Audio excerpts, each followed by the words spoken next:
গরমকালে একটু আরাম পেতে আম পান্নার কোনো বিকল্পই হয় না। আর এই আম পান্না যদি খুব সহজেই বাড়িতে তৈরি করে নেওয়া যায় তাহলে যখনই মন চায় তখনই বানিয়ে খেয়ে নেওয়া যায়। এখানে 3টে কাঁচা আম জল আর নুন দিয়ে সেদ্ধ করে নিয়েছি। এরপর আমি এখন খোসা ছাড়িয়ে নিচ্ছি।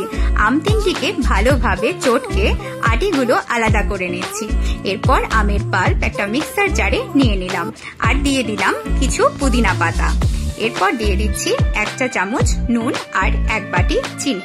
নুন আর চিনি যার যার স্বাদ অনুযায়ী দেবে। এরপর দেব ড্রাই ম্যাঙ্গো বা আমচুর পাউডার 1 চা চামচ, তোমরা চাইলে এটা স্কিপও করতে পারো।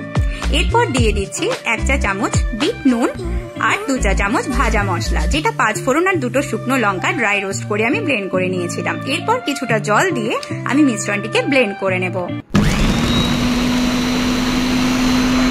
জল খুব বেশি দেওয়া যাবে না, এতে মিশ্রণটি পাতলা হয়ে যাবে। দেখো এরকম কনসিস্টেন্সি হবে। এরপর মিশ্রণটিকে একটা এয়ারটাইট কন্টেনারে নিয়ে নিলাম। এতে এই মিশ্রণটি 1 থেকে 2 মাস ফ্রিজে সংরক্ষণ করে রাখা যাবে। হঠাৎ করেই হাওয়াতে আমার ট্রাইপডটা ভেঙে গেল, তাই ভিডিওটা খুব নড়ছে, তার জন্য তোমাদের কাছে ক্ষমা চেয়ে নিচ্ছি। তো এবার চলো আম পান্না বানিয়ে নেওয়া যাক। আমি এখানে 2টো গ্লাসে 1 চামচ করে মিশ্রণটি দিয়ে দিয়েছি আর দিয়ে দিয়েছি কিছু বরফ, স্বাদ অনুযায়ী বিট নুন আর চাট মশলা। এই পর্যায়ে তোমরা চাইলে চিনিও অ্যাড করতে পারো। এরপর জল দিয়ে ভালোভাবে মিশিয়ে নিলেই তৈরি ঠান্ডা ঠান্ডা আম পান্না। এরপর আমি গার্নিশিং এর জন্য পুদিনা পাতা দিয়ে দিচ্ছি, এতে বেশ রিফ্রেশিং ফিল হয়। রেসিপিটা ভালো লাগলে অবশ্যই বাড়িতে বানিয়ে খেও আর ভিডিওটা লাইক করে দিও।